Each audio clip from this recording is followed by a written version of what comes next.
Velebit od otoka Paga odvajaju burne vode Velebitskog kanala. No za vedroga zimskog dana njihovo kamenje kao da leži tik jedno uz drugo.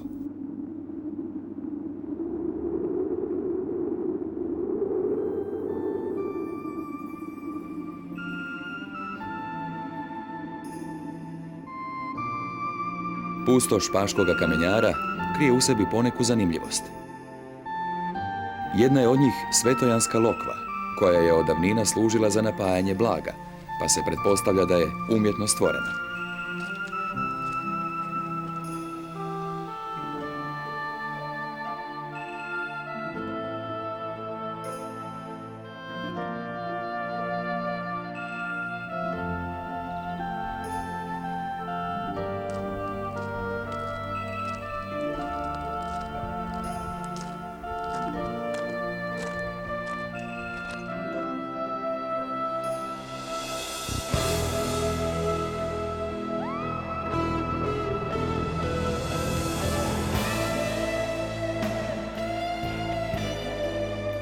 Prostrana Paška Golet kao da je predodređena tek za ptičji let.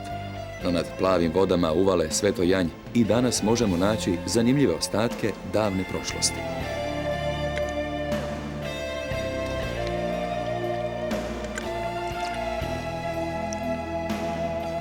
Na tom, po kopnu teško pristupnom mjestu, stoje prastare zidine koje svojim smještajem pobuđuju maštu i čuđenje.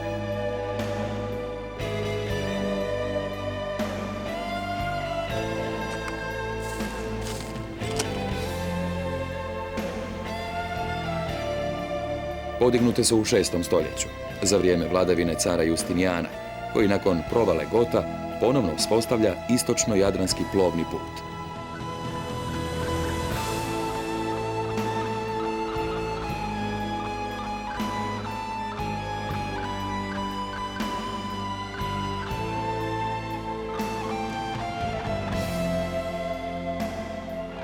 Sveto Janj je bila tek jedna od niza sličnih utvrda na hrvatskim otocima, koje je izgradilo istočno Rimsko carstvo, kako bi kontroliralo taj vitalni trgovački pravac.